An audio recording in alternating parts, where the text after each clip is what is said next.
I never thought a simple black dress and borrowed jewelry would destroy my life. But when I walked into that gleaming penthouse pretending to be someone I wasn't, I set off a chain of events that would expose the ugliest truth about the family I was desperate to join. Before we dive into the story, I'd love to know, where are you watching from? Drop your city and state in the comments below. And if you're new here, hit that subscribe button and turn on notifications so you never miss our stories. Trust me, you'll want to hear how this one ends. Now, let me take you back to that autumn evening in Manhattan, where everything fell apart. My name is Rachel Morgan, and I made a mistake that would haunt me for months. I walked into the Whitmore family penthouse wearing a borrowed dress, fake pearls, and a smile that didn't belong to me. But I'm getting ahead of myself. 2 years earlier, I'd met James Whitmore III in a graduate seminar at NYU. He was old money, Connecticut boarding schools, trust funds, summer homes. I was Bakersfield, California, community college, 3 jobs, student loans that made me nauseous to think about. My dad had worked at an oil refinery until his lungs gave out. My mom cleaned houses until she couldn't anymore. When James asked what my father did, I said worked in oil. Technically true. I just let him imagine boardrooms instead of coveralls. I wasn't proud of it, but I'd seen how his friends treated people they considered beneath them. The casual cruelty disguised as jokes about scholarship students and townies. So I stayed vague about my background, and James filled in the blanks with his own assumptions. For 2 years it worked, until he invited me to meet his family. Little did I know, Victoria Whitmore had already started digging into my past weeks before I ever set foot in her penthouse. 3 days before the party, my roommate Sophie looked at my planned outfit, a simple navy dress from Macy's, and shook her head in horror. "Rachel, no. You cannot wear that to meet the Whitmores." She showed me photos from the family's social media, charity galas, yacht clubs, women dripping in jewels. My stomach dropped. "I can't afford." "I know, which is why you're borrowing my black DVF wrap dress and my mother's vintage pearls. Just for one night." It seemed harmless. One dress, one night, just long enough for them to see me as James's girlfriend rather than some outsider they could dismiss. That's what I told myself, anyway. The night of the party, I barely recognized myself in Sophie's mirror. The black dress hugged perfectly. The pearls gleamed against my skin. For the first time in my life, I looked like I belonged in their world. James's eyes widened when he picked me up. "Wow, you look incredible." "Not too much. You're perfect." Ready to charm my family? I wasn't, but I nodded anyway. What I didn't know was that Victoria had received a very interesting email that morning. An email from a private investigator she'd hired the moment James mentioned my name. The elevator ride to the penthouse felt eternal. James squeezed my hand, oblivious to my nausea. "Just be yourself," he said as the doors opened. "They're going to love you." The penthouse was everything I'd feared. Floor-to-ceiling windows overlooking Central Park. Crystal chandeliers. Waiters in white jackets circulating with champagne. 40 guests in clothes that screamed wealth without needing labels. I'd never felt more like an imposter. Victoria Whitmore materialized immediately, tall, blonde, surgically enhanced in a way that looked natural. Her smile didn't reach her eyes as they traveled over me, cataloging, assessing. "Mother, this is Rachel Morgan. Mrs. Whitmore." I extended my hand. "Thank you so much for having me. Your home is absolutely beautiful." She took my hand limply. "Please call me Victoria. That's a beautiful necklace." "Mikimoto?" I had no idea what that meant. They were my mother's. How sentimental. Her smile sharpened. "We'll chat more later, Rachel. I have so many questions for you." It wasn't a promise. It was a warning. The next hour passed in a blur. James's father, Richard, barely glanced up from discussing interest rates. His sister Catherine, a Yale-educated lawyer, asked where I'd gone to school with a tone that suggested any answer would be insufficient. I kept my answers vague, my smile bright, my single glass of champagne nursed carefully. I was doing okay, almost starting to relax. Then Victoria appeared beside me as I stood near the window, temporarily alone. "Rachel." Her voice was soft, almost kind. Could you help me with something in the powder room? The lock is tricky. Red flags waved in my mind, but what could I say? I followed her down a hallway, away from the party noise. She didn't go to the bathroom. Instead, she stopped in a quiet alcove and turned to face me, all pretense of warmth gone. I know who you are, she said simply. My blood turned to ice. I'm sorry. Drop the act. Victoria's eyes were hard. I know your father was a refinery worker. I know your mother cleaned houses, including several homes in our social circle, actually. I know you went to community college in Bakersfield. I know you worked 2 jobs to afford that tiny apartment in Astoria. I know everything, Rachel. The world tilted. You had me investigated? Of course I did. You think I'd let my son get involved with just anyone without proper vetting? She smiled coldly. You're quite the actress, I'll give you that. You've had James completely fooled. I love him. You love his money. Victoria stepped closer. And his name. And the life he could give you. But here's what's going to happen. You're going to go back to that party, smile for another hour, and then you're going to end things with James. Tell him you're not ready. That you need space. I don't care. Just make it clean. And if I don't, then I'll expose you. In front of everyone. Every lie, every omission, every borrowed piece of elegance you're wearing right now. She glanced at the pearls. Yes, I know about those too. Sophie Martinez, Sephora employee, makes $32,000 a year. Sweet girl. Very chatty when I pretended to be a customer last week. The betrayal cut deeper than Victoria's threats. You have until dessert is served, Victoria continued. Make your choice. She walked away, leaving me trembling in the alcove. I stood there for a full minute, mind racing. I could run, just grab my coat and leave. Or I could go back out there, hold my head high for 1 more hour, and then disappear from James's life quietly. But that wasn't the worst part.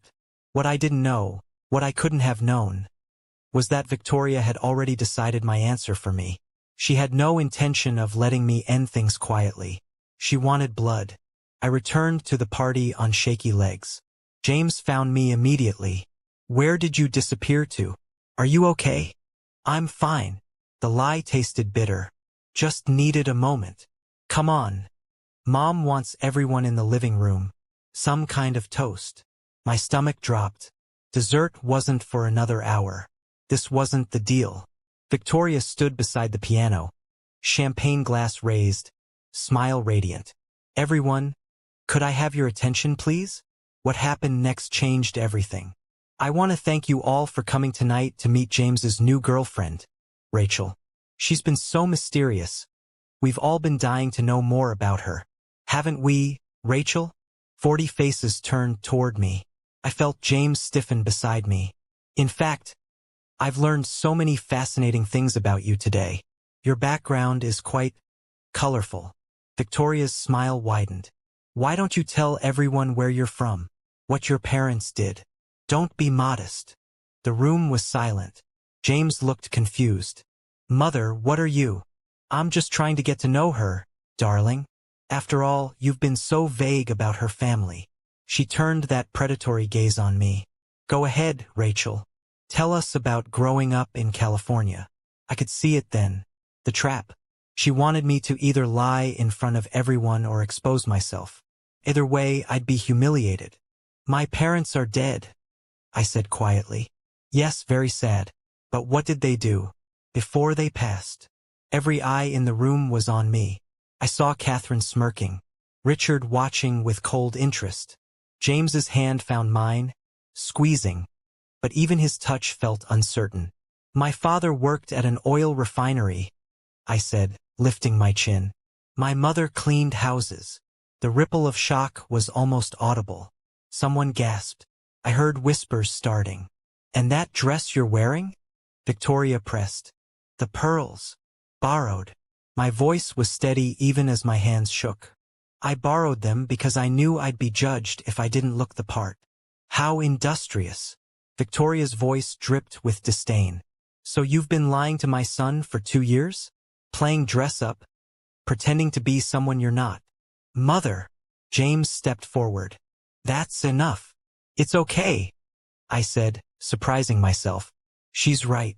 I wasn't honest about where I came from. I was ashamed. Because people like you? I looked at Victoria, then around the room at all these wealthy faces. Make people like me feel like we should be ashamed. We make you feel ashamed? Catherine laughed. You lied your way into our family and we're the villains? I never lied. I just didn't correct your assumptions. I turned to James, saw the hurt and confusion in his eyes. I should have told you the truth from the beginning. I'm sorry. This is quite the performance, Victoria said. But let's not pretend this was about shame. This was about money. About trapping my son into a relationship by pretending to be his social equal. I never wanted to trap anyone. Then what did you want? Victoria's voice cut like glass. Love? Please. You can't love someone you're constantly lying to. The words hit like physical blows. Because she was right, wasn't she? How could what James and I had be real if it was built on omissions and half-truths? I think you should leave, Victoria said. Before you embarrass yourself further. I looked at James one last time. Waited for him to say something. Anything. He didn't. I unclasped the borrowed pearls and set them on a nearby table. Tell Sophie I'll return the dress tomorrow. Little did I know, walking out of that penthouse was only the beginning of my nightmare. I made it to the lobby before the tears came. The doorman pretended not to notice as I sobbed on a marble bench. Mascara running.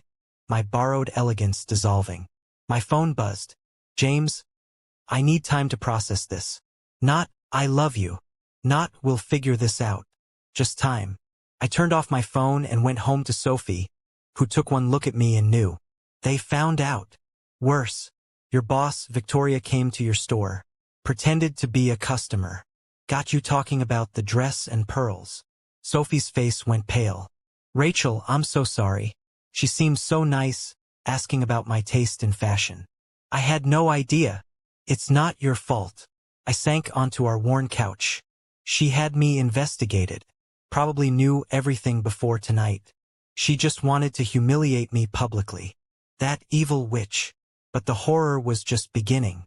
The next morning, I woke to 17 missed calls. My email inbox was flooded. I opened my laptop with trembling hands and felt the world drop away. Someone had leaked photos from the party. Photos of me in the borrowed dress, smiling at James. Photos of Victoria confronting me. And worst of all, a side-by-side comparison. Me at the party versus old photos from my Facebook. Me in my Bakersfield diner uniform. Me at community college graduation in a borrowed gown. Me looking tired and poor and nothing like the woman who'd stood in that penthouse. The headline, Gold Digger Exposed. Whitmore heir's girlfriend caught faking her background. The article detailed everything. My parents' jobs. My student loans. The borrowed clothes. It painted me as a calculating social climber who'd tricked her way into James's life. The comments were worse. Hundreds of people I'd never met calling me a fraud, a liar, a trashy opportunist who'd gotten what she deserved. Don't read them, Sophie begged. Rachel closed the laptop. But I couldn't stop. I read every cruel word. Let them sink into my skin like poison. My phone rang. James, did you see? My voice was hollow. Rachel, I'm so sorry. I don't know how. My mother swears she didn't. She hired a private investigator, James. She had photos taken at the party. Of course she leaked this. That's not. She wouldn't. Wake up. The words burst out of me. Your mother orchestrated all of this. The investigation, the public confrontation, the media leak. She wanted to destroy me, and she did. Silence on the line. I need to go, James said finally. I'll call you later. He didn't. What happened next changed everything. 3 days later, I received an email from my thesis advisor, Professor Martinez. Subject line, we need to talk. My scholarship committee had questions. Concerns about my character following the media exposure. Someone had sent them the articles. Someone wanted me out of the program.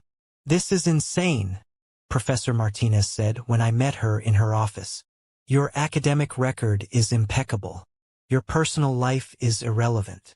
But they can still revoke my scholarship? She hesitated. They're considering it. I'm fighting for you, Rachel. But the committee chair's wife is friends with Victoria Whitmore. Of course she was. I felt myself breaking. Not the clean break of that night at the party, but a slow fracture, pieces of me splintering off with each new betrayal. I can't lose my scholarship, I whispered. Without it, I can't finish my degree. I can't. I know. Professor Martinez grabbed my hands. Listen to me. You're going to survive this. You're going to finish your thesis, blow them away at your defense, and show everyone that you earned your place here. Can you do that? Could I? After everything, could I find the strength to keep going? I don't know, I admitted.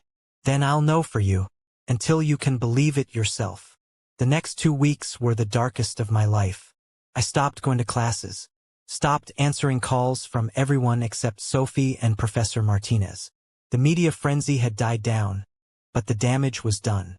I'd been transformed from a person into a cautionary tale, a punchline, proof that poor people who reach too high deserve to fall.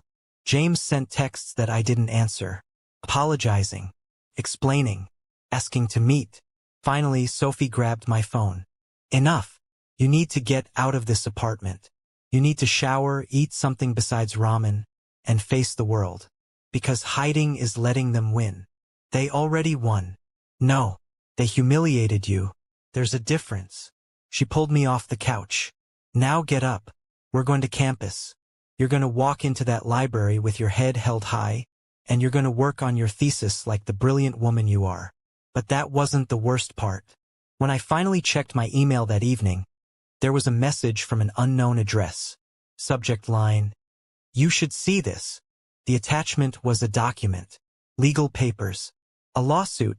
The Whitmore family was suing me for fraud and emotional distress following our relationship. They were claiming I'd deliberately misrepresented myself to gain access to their wealth and social circle. I called the one lawyer I could afford, my friend's cousin who worked at Legal Aid. "Can they do this?"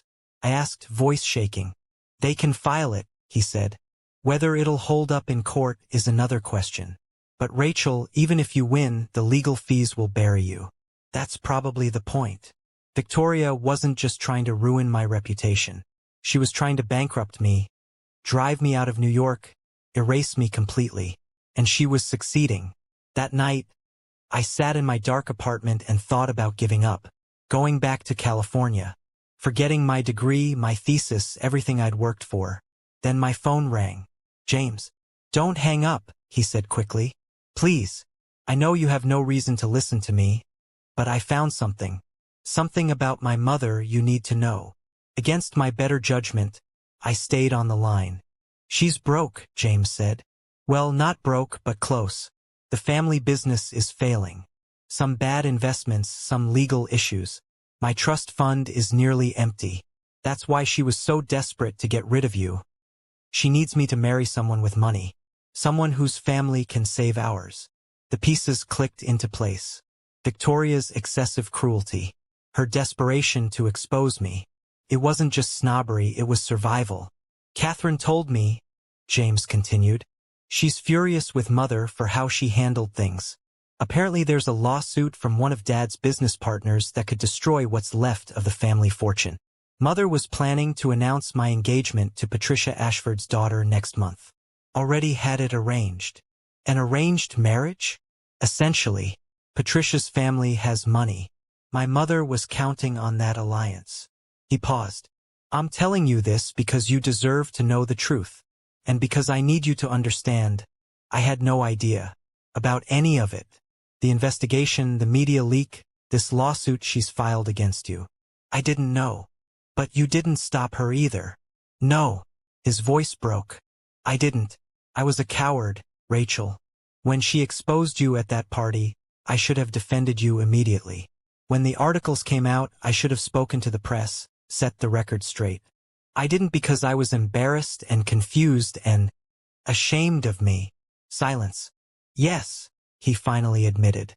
"I was ashamed. Not of where you came from, but of how I'd been so blind to my own privilege. How I'd never asked the right questions because I was comfortable with my assumptions. And I'm so sorry, Rachel. I'm so fucking sorry. I wanted to forgive him. Part of me still loved him. But the hurt was too deep, too fresh. Thank you for telling me about your mother, I said.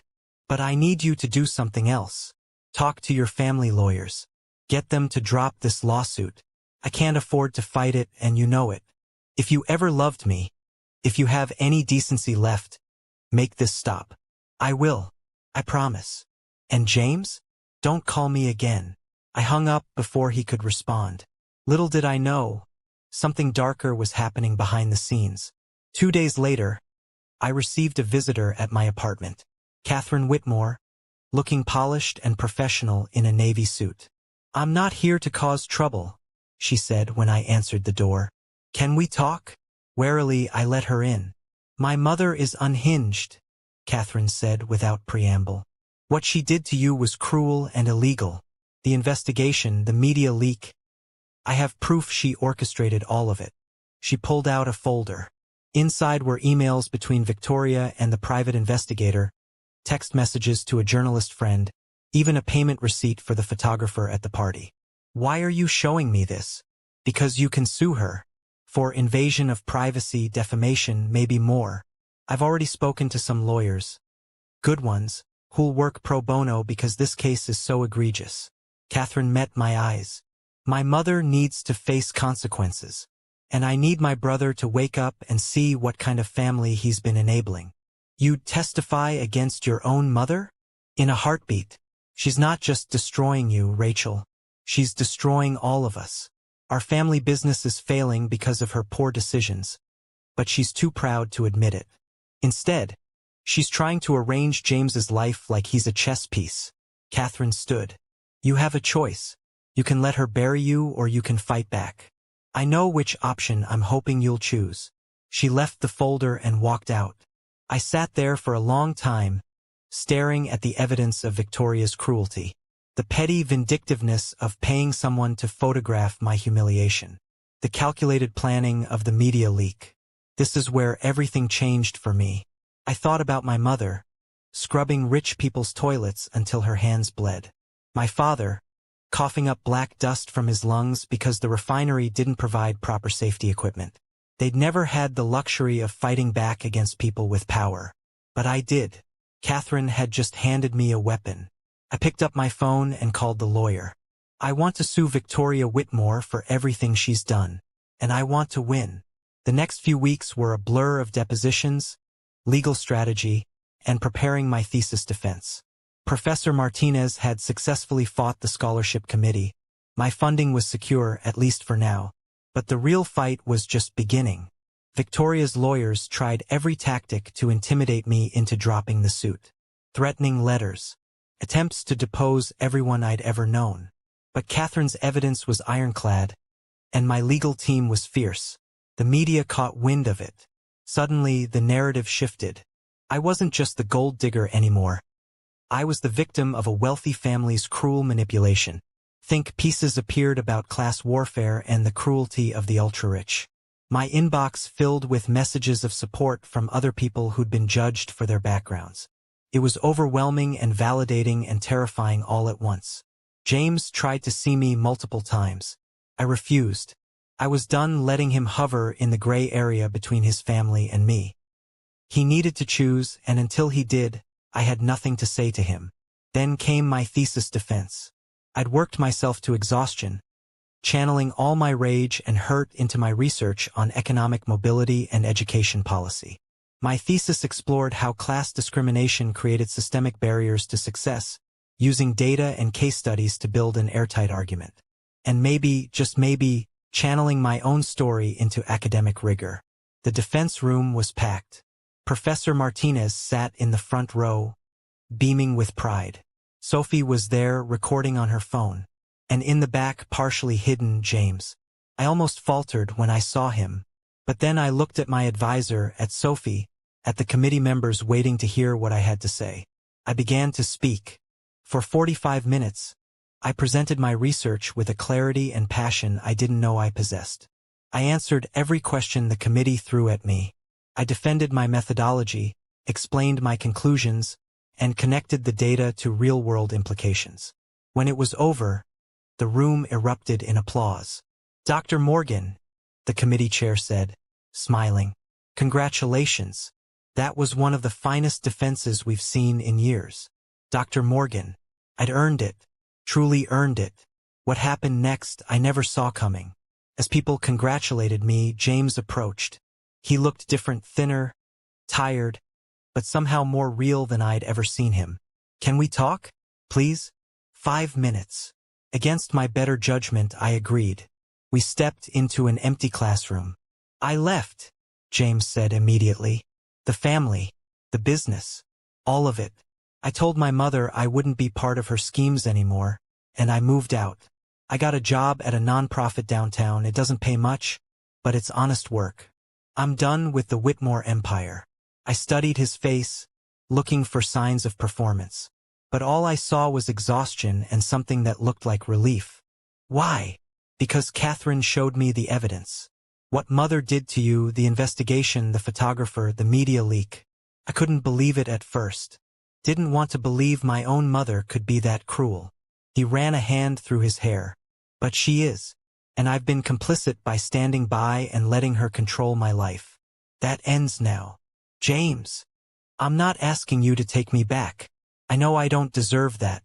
But I need you to know that I'm testifying in your lawsuit. Against my mother. Catherine and I both are. We're going to make sure she faces consequences for what she did." Tears stung my eyes. "You'd do that. I should have done it from the beginning. I should have defended you at that party. Stood up to her, chosen you over their approval." His voice cracked.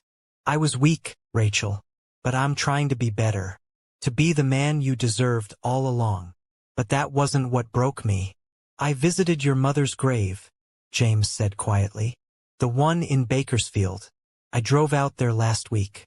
Sophie gave me the address. I wanted to tell her I was sorry for not protecting you. For letting my family hurt her daughter." He wiped at his eyes. There was this stuffed bear on her headstone. Really worn. Like someone had been leaving it there for years. "I put it there when I left for New York," I whispered. "It was hers. From when she was a kid. I sat there for an hour talking to her. Telling her about you. The real you. How smart you are. How hard you've worked. How proud she should be." He met my gaze. "And I realized something. You didn't need to pretend to be wealthy to be worthy of love. You were always worthy. I just wasn't worthy of you." The tears came then, hot and fast. For my mother, who'd never see me as Dr. Morgan. For my father, who died thinking I might not make it out of Bakersfield. For myself, and everything I'd been through to get here. James pulled me into his arms, and I let him. Not because I forgave everything. Not because we were okay. But because sometimes you need to be held while you fall apart. "I don't know if we can fix this," I said against his chest. "I know. But I'm going to try anyway. Every day for as long as it takes." The lawsuit took 3 months to settle. Victoria fought every step, but Catherine's evidence was damning. The private investigator testified about Victoria's orders to dig up dirt. The journalist confirmed Victoria had paid him to run the hit piece. The photographer provided his contract, detailing how he'd been hired specifically to capture unflattering moments. In the end, Victoria settled. A public apology, a significant financial payment, and an agreement to drop her frivolous lawsuit against me. She also agreed to fund a scholarship at NYU for first-generation college students. Ironic, given her attitudes. The money from the settlement allowed me to pay off my student loans and fund my new nonprofit, the Morgan Foundation, supporting first-generation students navigating elite institutions. James worked with me, but not for me. He ran our financial literacy program, teaching wealthy and poor students alike about money management and economic justice. He'd sold his car, moved to a modest apartment in Queens, and cut ties with his mother entirely. We didn't get back together immediately. We spent months in therapy, individual and couples, working through the betrayal and hurt. Slowly, carefully, we rebuilt something that looked like trust. And then came the day that changed everything again. 6 months after my thesis defense, I received an invitation. The Economic Policy Institute wanted me to speak at their annual conference in Washington, D.C. 3,000 attendees. Media coverage. A platform to share my research with people who could actually implement change. You have to do it, Sophie said, jumping up and down in our apartment. It's terrifying, I admitted. It's perfect, Professor Martinez corrected, calling me on video chat. This is your moment, Rachel. Tell your story. Change the conversation. James simply said, I'll be in the front row. The night before the conference, I couldn't sleep. I kept thinking about that girl who'd walked into the Whitmore penthouse in a borrowed dress. So desperate to be accepted that she'd been willing to pretend to be someone else. I come so far from her. But I also owed her something, the truth she'd been too scared to speak. The conference ballroom was massive. As I stood backstage watching the crowd fill in, my hands shook. Then I saw them. Sophie, Professor Martinez, James. And in the back, surprisingly, Catherine Whitmore, giving me a small nod of support.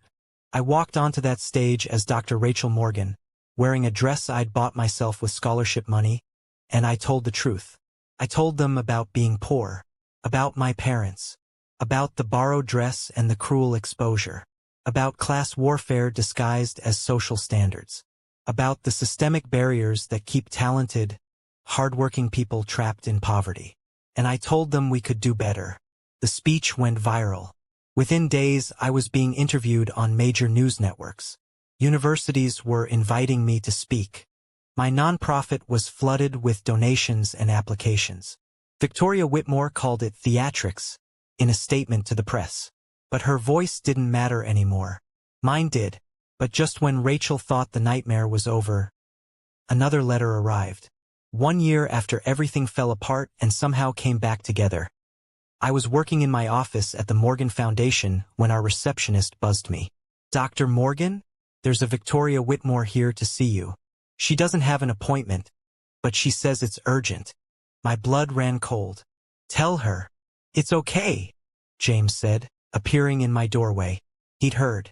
I'll stay, but maybe hear what she has to say. Victoria looked smaller than I remembered. Still polished, still wealthy, but somehow diminished. She sat across from my desk like a stranger in a foreign land. Thank you for seeing me, she said stiffly. You have 5 minutes. She nodded. I came to tell you that I'm dying. Pancreatic cancer. Stage 4. 6 months, maybe less. I felt James stiffen beside me. Whatever I'd expected, it wasn't this. I'm sorry, I said automatically. Don't be. I probably deserve it. She looked at her hands. I didn't come here for sympathy. I came because my therapist, yes, I'm in therapy now, court-ordered, said I need to make amends before I die. Not for me, for the people I've hurt. Victoria, James started. Let me finish. She looked at me directly for the first time. What I did to you was unconscionable. The investigation, the public humiliation, the media leak. All of it. I told myself I was protecting my son. But the truth is I was protecting my own ego. My sense of superiority. She pulled out an envelope. This is a letter of recommendation. For you. For any program, any position, any opportunity you want. It details your qualifications, your character, and yes, your background. But it frames your poverty not as a shame but as proof of your resilience and merit. I took the envelope, stunned. I've also rewritten my will. Half of my estate, what's left of it, goes to your foundation. It's not much anymore, but it's something. Consider it my penance. I don't want your money, I said quietly. I know, but those scholarship students do. So take it for them. Victoria stood. I don't expect forgiveness. I don't deserve it. But I needed you to know that I see you now. Really see you. And you are extraordinary, Dr. Morgan. Not despite where you came from, but because of it. She walked to the door, then paused. Take care of my son. He's a better man since he met you. The man I should have raised him to be from the start. Then she was gone. James and I sat in silence for a long moment. Are you okay? I asked him. No, but I will be. He took my hand. Are you? I don't know. That was unexpected. That's one word for it. 6 months later, I stood at Victoria Whitmore's funeral. It was small, just family and a few close friends. Catherine delivered the eulogy, honest about her mother's flaws but gracious about her final attempts at redemption. At the reception afterward, James's father approached me. Richard had been largely absent from the drama, but his silence had been its own kind of complicity. "I owe you an apology too," he said gruffly. I stood by and let Victoria handle things her way, told myself it wasn't my business. But it was. You were family, or should have been, and I failed you. Thank you for saying that. Victoria gave me a letter before she died. To give to you. He handed me an envelope. I don't know what it says, but she was insistent you receive it. That night, alone in my apartment, I opened it. Dear Rachel, by the time you read this, I'll be gone. Good riddance, you're probably thinking. I wouldn't blame you. I spent my entire life believing that money and status were what mattered most. That people like you, people from working-class backgrounds, were less than, inferior, dangerous to people like us. I was wrong about everything. You showed me that merit isn't inherited. That strength isn't purchased. That dignity comes from within, not from a bank account or a family name. James loves you not despite your background, but because your struggles made you the remarkable woman you are. I tried to destroy that love because I couldn't understand it. I'm grateful I failed. My greatest regret isn't dying young. It's that I wasted so many years being cruel when I could have been kind. I hope you won't make the same mistake. Take care of my son. He's lucky to have you. Asterisk with respect I should have shown from the beginning. Victoria. I folded the letter carefully, tears streaming down my face. Not for Victoria, not exactly, but for the waste of it all. The years she'd spent consumed by prejudice and fear. The damage she'd done to her own children by teaching them to value the wrong things. And for the girl I'd been, who'd thought she needed to pretend to be worthy of love. 3 months after Victoria's funeral, on a crisp Saturday morning in Central Park, James asked me to marry him. Not at some fancy restaurant or in front of his family. Just the two of us on a bench near the reservoir, watching joggers and dogs and life happening all around us. I don't have a ring yet, he said. I wanted to pick it out together, but I couldn't wait another day to ask. Rachel Morgan, will you marry me? Not because I need to prove something to my family or society or anyone else, but because I love you, because you make me want to be better, because you're the strongest, most brilliant person I know. One condition, I said, my heart racing. Anything. No big wedding. No society pages. Just us and the people who actually matter. I was hoping you'd say that. He pulled out a folded piece of paper. I already booked Professor Martinez's backyard. If you say yes, that is. I laughed through my tears. You're that confident? I'm that hopeful. Then yes. Yes, I'll marry you. We kissed there in Central Park, surrounded by strangers who didn't care about our bank accounts or our backgrounds, or any of the things that had once seemed so important. We got married 6 months later in Professor Martinez's backyard.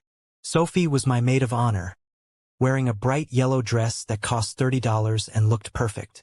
James's best man was Ramon, a guy from the nonprofit who'd grown up in Queens and taught James how to navigate the subway and the realities of living on a real budget. Catherine came, bringing her new girlfriend, a public defender she'd met at a legal aid fundraiser. Richard came too, sober for the first time in years, trying awkwardly to rebuild relationships with his children. My professor walked me down the aisle since my parents couldn't. We served tacos from my favorite food truck, the one I used to eat at when I was too broke for anything else and too proud to ask for help. The owner, Miguel, had remembered me and insisted on catering for free. You always tipped well even when you couldn't afford to, he said, hugging me. And you talked to my daughter about college when no one else would. This is my gift. There was no designer dress, no orchestra, no crystal champagne flutes or elaborate floral arrangements. There was laughter and tears and terrible dancing and speeches that made everyone cry laugh. There was Sophie recounting the borrowed dress disaster and turning it into a story about resilience. Ramon teasing James about the time he'd tried to take the subway and ended up in Brooklyn when he meant to go to the Bronx. And there was Professor Martinez, raising her glass of grocery store champagne and saying, "To Rachel, who proved that where you start doesn't determine where you finish. To love that sees past price tags and zip codes. To building a life that matters more than a life that looks good." But the real surprise came during the reception. James pulled me aside, eyes bright with excitement. "I have a wedding gift for you." "Well, we have one." Catherine and I went in on it together. He handed me an envelope. Inside was a deed to a building in Brooklyn. "It's the old community center 2 blocks from your office," James explained. "It was going to be demolished and turned into luxury condos. Catherine and I bought it. For your foundation. You can offer tutoring, college counseling, financial literacy classes, whatever you want. It's yours." I couldn't speak, could barely breathe. "There's more," Catherine added, appearing with her phone. "We've been reaching out to other people from old money families. People who are tired of the classism and cruelty. We're starting a fund, substantial contributions to organizations supporting first-generation students. Your foundation will be the flagship program." "Why?" I managed to ask. "Because Mom was wrong about everything," Catherine said firmly. "And we're going to spend the rest of our lives proving it. Making sure no one else gets treated the way you were." I hugged them both, overwhelmed by the generosity and the symbolism. The Whitmore money that had once been wielded as a weapon against me was now being transformed into a tool for change. 5 years later, I'm writing this from my office in the Brooklyn Community Center. The Morgan Foundation has expanded to 6 cities. We've helped over 3,000 first-generation students navigate elite institutions. Our job placement rate is 94%. James works beside me, not for me, with me. We live in a modest apartment in Park Slope, nowhere near Fifth Avenue, and we're happier than any penthouse could make us. Sometimes I think about that night at Victoria's party. About the borrowed dress and the cruel exposure and how small I felt standing there in front of all those people. And I'm grateful, not for the pain, never for the pain, but for what it taught me. I learned that borrowed elegance is just that, borrowed. It doesn't belong to you and it never will. Your own truth, your own story, your own strength, that's yours forever. I learned that the right person will love you in your thrift store best, not just your designer worst. I learned that sometimes you have to lose everything you thought you wanted to find what you actually needed. And I learned that the best revenge isn't destruction. It's transformation. Taking the cruelty you experienced and turning it into compassion for others. But just when you think the story ends, life has one more twist. Last week I received a letter. Not email, an actual letter on expensive stationery. From Patricia Ashford. The woman who'd sat with Victoria that night, who'd helped expose me, who'd laughed at my humiliation. "Dear Dr. Morgan, you don't know me, but I've been following your work. My daughter, the one I was supposed to marry off to James, just graduated from NYU. She wants to be a social worker. She's dating a boy from the Bronx whose father drives a bus. And I'm terrified. Not because I think he's not good enough for her, but because I realize I have no idea how to support her. How to see past the prejudices I was raised with. How to be better than I was. Would you be willing to meet with me? To help me understand how to love my daughter through this instead of destroying what she's building the way we destroyed what you and James had. I don't deserve your time or grace, but I'm asking anyway. Sincerely, Patricia." I showed the letter to James over dinner. "What are you going to do?" he asked. I thought about Victoria, reaching out too late to make real amends. I thought about how much pain could have been avoided if she'd asked for help sooner. I thought about breaking cycles instead of perpetuating them. "I'm going to meet with her," I said, "because someone has to be the first to choose compassion over revenge. Someone has to show that change is possible." James smiled. "That's why I love you. Because I'm a sucker for redemption arcs? Because you believe people can be better, even when they don't deserve your faith." I met Patricia the following week at a coffee shop in Brooklyn. She looked uncomfortable in the neighborhood, overdressed, out of place. Exactly how I'd felt that night at the Whitmore penthouse. "Thank you for coming," she said nervously. "I almost didn't," I admitted. "You were cruel to me that night." "I know. I was performing for Victoria. trying to impress her. Show her I was one of them, the people who knew how to spot imposters. She looked ashamed. But you weren't an imposter. You were just a woman in love who was scared of being judged. I was. I'm scared now, Patricia said quietly. My daughter brought Marcus, her boyfriend, to dinner last week, and I could feel myself judging him. The way he held his fork, his accent, the state school on his resume instead of an Ivy League name. And I hated myself for it. So what are you going to do? I don't know. That's why I'm here. How do I unlearn a lifetime of prejudice? How do I support my daughter without letting my biases poison her relationship? I thought about it carefully, about my own journey from shame to pride, about the people who'd helped me along the way. Start by listening, I said finally. Really listening. Not to judge or evaluate, but to understand. Ask Marcus about his life, his dreams, his family. See him as a person, not a category. And when you catch yourself being judgmental, because you will acknowledge it. To yourself, to your daughter, even to him. Own your biases instead of pretending they don't exist. That sounds terrifying. It is. Growth usually is. I paused. Patricia, you can't undo what you did to me. But you can make sure your daughter doesn't lose someone she loves because you're too proud to change. That's a kind of redemption too. She nodded, tears in her eyes. Thank you for not slamming the door in my face. I'm not doing it for you, I said honestly. I'm doing it for your daughter. And for Marcus. They deserve a chance that James and I almost didn't get. And that's where my story ends. Or maybe where it truly begins. Because here's what I know now. The borrowed dress didn't destroy my life. It exposed the truth. And that truth, that I was worthy exactly as I was, set me free. I built my own world. Created my own version of success. Found love that doesn't require performance or pretense. And every day, through my foundation, I help other people do the same. The girl who walked into that penthouse would barely recognize me now. But I hope she'd be proud. I hope my parents would be too. Because I'm not ashamed anymore. Not of where I came from. Not of what I survived. Not of who I've become. I'm Dr. Rachel Morgan Whitmore. My father worked in an oil refinery. My mother cleaned houses.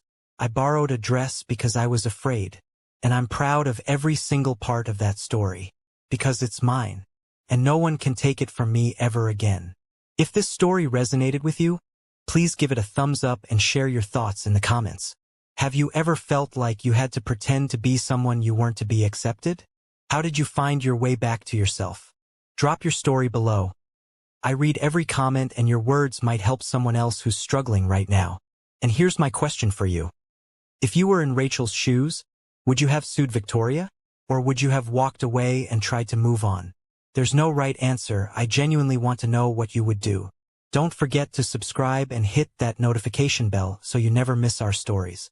Until next time, remember, you are enough exactly as you are. Your worth isn't determined by your bank account, your zip code, or your ability to impress people who were born on third base and think they hit a triple. Your worth is inherent. Your story is powerful. And your truth will set you free. Thank you for being here. Thank you for listening. And thank you for being part of this community where we lift each other up instead of tearing each other down.